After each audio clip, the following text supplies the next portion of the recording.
আসসালামু আলাইকুম। আশা করি সবাই ভালো এবং সুস্থ আছেন। আলহামদুলিল্লাহ আমিও আপনাদের দোয়ায় ভালো আছি। আর আজকে তারিখ হলো 23 তারিখ সোমবার। সময় বাজতেছে অলরেডি 9টা 55 মিনিট। আর মাত্র আমার ছোটো বোনকে কলেজে নামায় দেওয়া বিকাশ থেকে আর কি টাকা রিচার্জ করতেছিলাম। ফোনে এমবি নেই, যার কারণে পাঠায় চালু করতে পারি নাই। তো 2 নম্বর সার্কেলে এসে দাঁড়াইলাম। তো এখানে কোনো গাড়ি ঘোড়া ছিল না, কোনো মোটরসাইকেলও ছিল না। তো একটা ভাই আসলো, ওনাকে নিয়ে যাচ্ছে এখন গুলশান 2 অফলাইনে 200 টাকা। আর আমার বাইকে আছে এখন বর্তমানে 37,744 কিলোমিটার বরাবর। অলরেডি মিরপুর 10-এ আসছি। আর আমরা ক্যান্টনমেন্ট দিয়ে যাব না, ক্যান্টনমেন্ট দিয়ে গেলে একটু ঝামেলা, যার কারণে আগারগাঁও ঘুরে লিঙ্ক রোড দিয়ে চলে যাবো একটানে।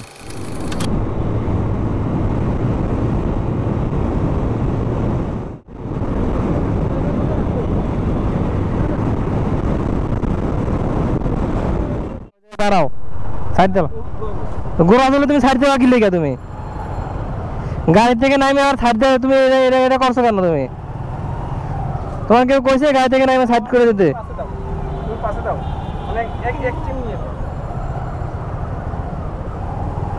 মানে মোটরসাইকেল ওয়ালা কোনো ধৈর্য নাই। হ্যাঁ, প্রাইভেট কার হোক সিএনজি হোক, সাইড দেন সাইড দেন। আরে উনি একলাই মানে রাস্তার মালিক। কই থেকে বাইরে এলেন ভাই?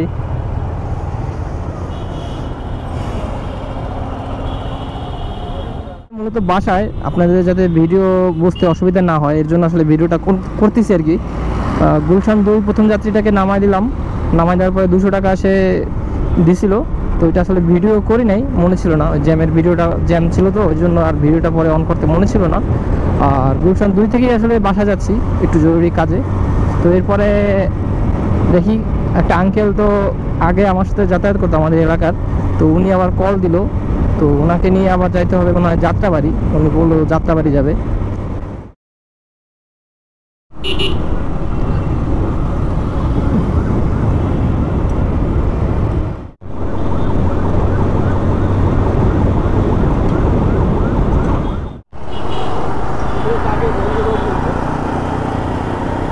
এই ভাঙা একটু দেখলেই ডানে চাপা লাগে, দেখা লাগে না ডানে কি আছে না আছে? তো ভাঙা কি হয়েছে? আমি যদি গাড়ি তোলা করতাম, গাড়ি তোলা বললে আমার বাঁচাই দেবে না। ভাঙ্গা পড়বি তো, তুই ভাঙ্গা পড়বি, তুই ভাঙ্গা পড়বি, তুই ডানে চাপবি কি লেগা?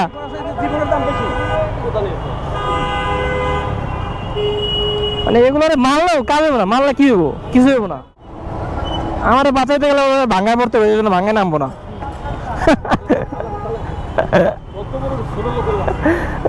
আপনাকে বাঁচা দিলে আমি ভাঙ্গায় পড়বো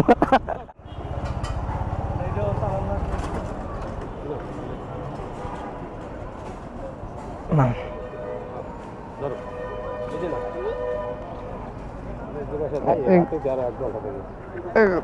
খান আপনি, চা খান। আমি গরমে কিছু খাবো না, গরমে কিছু খাবো না, আপনি খান। ওকে, তো সময় বাঁচতেছে অলরেডি 2টা 29 মিনিট। আর মিরপুর 10-এ যেহেতু আসি, এখন বাসায় যাবো আর কি, বাসায় লাঞ্চ করবো। গুলশান থেকে যখন খালি আসলাম মিরপুরে, এটার পিছনে কারণ ছিল ওই আঙ্কেল যিনি আসলে সবসময় আগে যাওয়া আসা করতো আমার গাড়িতে। বেশি দেয়, টাকা কম দেয় না। উনি সবসময় মিরপুর 10 থেকে কোথায় সায়দাবাদ যায় 500 টাকা করে দেয়। আবার অনেক সময় অনেক খাবার দাবার খাওয়ায়। চিটং এরকম অনেক পারমিট যাত্রী ছিল। তো এটা আসলে আমার কল আসলো দেখি, টাকাটা বেশি। এতে সব জায়গায় দিই টাকাটা বেশি। আচ্ছা রাও দিদি, আমি আইতেছি।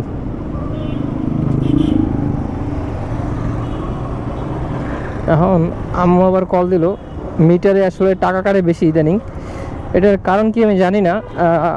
ড্যানিশ ভাই তার ভিডিওতে দেখলাম যে সে একটা পোস্ট করলো যে মিটারে টাকা পড়ছে। ড্যানিশ ভাই, ড্যানিশ অ্যান্ড মোডস, আপনারা ওই চ্যানেলটা হয়তো, ওই ড্যানিশ ভাই আসলে রাইড শেয়ারিং বিষয়ে ভিডিও টিডিও মেক করে।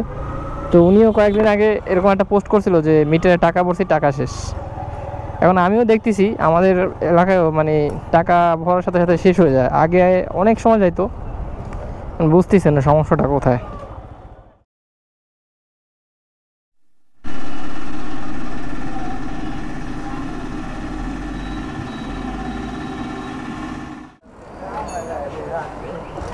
ভাই একটু ওই যে এটা একটু হাওয়া মারে দেন তো।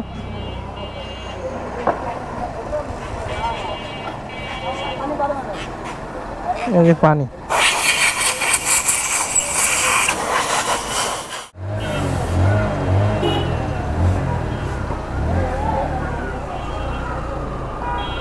তো সময় বাঁচতেছে অলরেডি 5টা 15 মিনিট, মাত্র বাসা থেকে বেরোলাম। আর বেরোয় আসলে বাইকটা ওয়াশ করাইলাম। এখানে আসলে আমাদের এলাকায় নামমাত্র মূল্যে ওয়াশ করা যায়, 50 টাকায় মাত্র ওয়াশ। এটা অনেক দিন ধরেই আর কি এই অফারটা, আমি তো সারা বছরই দেখি, মানে এটা সীমিত সময়ের জন্য না, এটা আসলে সব সময় এটা। আর এটা লোকেশনটা বলে দিই, এটা লোকেশনটা হলো আপনার নাবানা টাওয়ারের জায়গায়, মানে মিরপুর 11 নাবানা টাওয়ারের পাশেই। আপনারা যদি আশেপাশে থাকেন বা এই রোড দিয়ে যাওয়া আসা করেন, 50 টাকায় ওয়াশ করতে পারবেন সব সময়। এটা সবসময়। আর ওয়াশ একেবারে যে খারাপ 50 টাকায়, মানে 50 টাকা হিসাবে যে খারাপ ওয়াশ করে এরকম কিন্তু না। একটা লিকুইড ঢুকছে যদি সেট করি। ভাই তো পিছনে আছে, চল বাইরে পিক আপ করি, বাকি কথা বলি। আচ্ছা ভাই,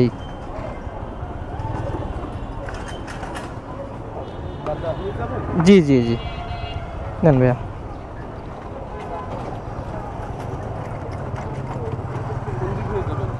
বসেন, দেখি রাস্তা কোন দিক দিয়ে যাইলে সুবিধা হয়।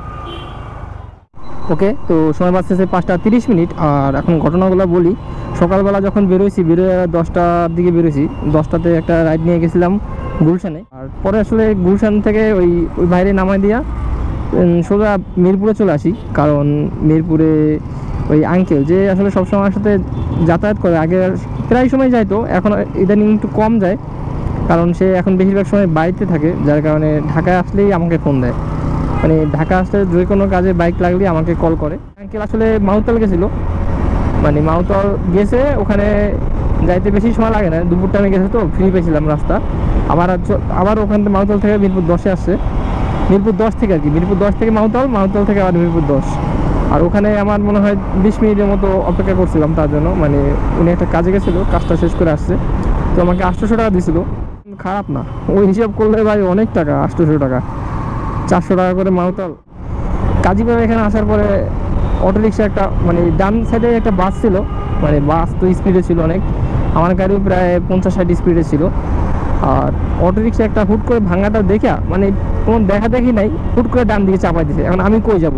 আমার ডান সাইডে বাস, বড় বাস, ওই বাস ড্রাইভার তো জানেন ঢাকা শহরে কোনো ব্রেক মারামারি নেই, ওরা মানে চাপা দিয়ে চলে যাবো ডাইরেক্ট। তো ও না দেখেই মানে হুট করে বামে চাপাই দিয়েছে, ডানে চাপাই দিয়েছে, যার কারণে আমার একদম কড়া ব্রেক কল লাগছে, আর আমি একদম পড়ে যাবো এরকম একটা অবস্থা ছিল। তবে আমি আল্লাহর মতে অনেক দিন ধরে যেহেতু বাইক চাই, এই জন্য দক্ষতার কারণে কন্ট্রোল করতে পারছি। আর ওই কিন্তু পিছে একবার তাকায়ও নাই যে আমি কি বাইচে আছি না মরে গেছি, ওই একবার দেখেও নাই পিছনে তাকাইয়া। তো ওরে পরে আবার মানে চালায়া ধরলাম, ধরে জিজ্ঞাসা করলাম এইটা কেন করলাম।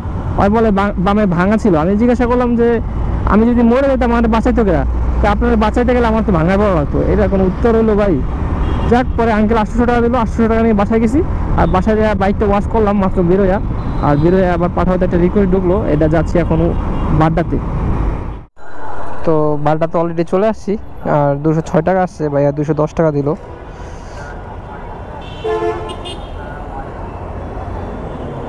তাহলে দেখি পরবর্তী টিপ কোথায় পাই, লাগবে মিরপুরের দিকে টিপ। আস্তে আস্তে সামনের দিকে যাবো গা, নতুন বাজার দিকে যাই, দেখি মিরপুরের টিপ পাই কিনা।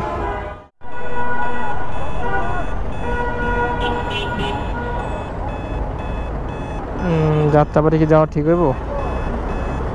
না, আজকে যাত্রাবাড়ি যাওয়া ঠিক হবে না।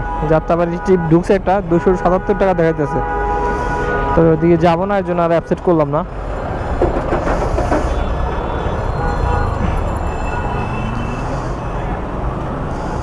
সময় অলরেডি আসতেছে 6টা 20, আর একটা ঢুকছে। ও বাপ রে বাপ, আবার একটা লালবাগ, মানে যেদিক না যাবো ওই দিকে টিপ ঢুকবো। সেট এদিকে দেওয়া যাবে না, মিরপুরে ডেস্টিনেশন দিয়ে রাখতে হবে। এটা কাটুক, তারপরে ওকে হোম, ওকে হোম। আবার একটা ঢুকে গেছে এর মধ্যে, এটা আবার ওয়ারি টিকা তৈরি। হ্যাঁ রে ভাই, ডেস্টিনেশন দিলাম তো, তাও আমার ওইদিকে কেন টিপ দিতেছে বুঝলাম না। পাঠায় কাহিনী, আমি ডেস্টিনেশন সেভ করলাম না কি, এরপর আবার ঢুকে দেখা হুট হুট করে 3টা টিপ ঢুকলো হুট হুট করে। ভাই বেরো যাবো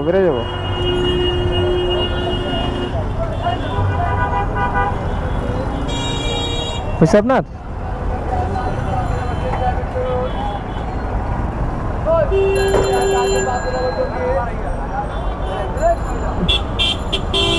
বুঝতে পারছেন, যাচ্ছি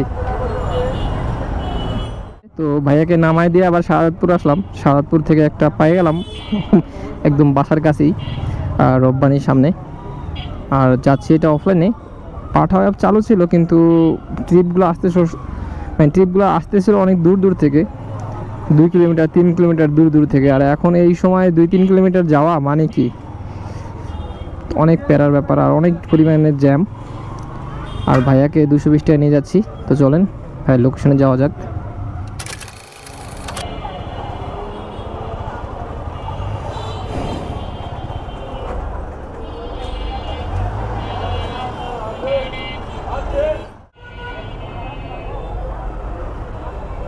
ভাই কত রাখবো,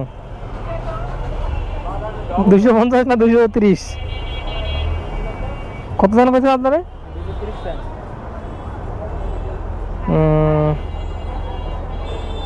তো আপনি এখানে 200 নেন, ঠিক আছে ভাইয়া? ঠিক আছে, আল্লাহ হাফেজ। সময় বাঁচতেছে 7টা 40, আর বাইকে আছে 37,836। 37,836। তাহলে আজকে চালাইছি কত কিলোমিটার, এটা ভিডিও দেখলে বুঝতে পারবো। দাঁড়ান ভিডিওটা দেখাই আগে, আজকে চালাইছি কত কিলোমিটার। প্রথম ভিডিও কোনটা? এইটা প্রথম ভিডিও।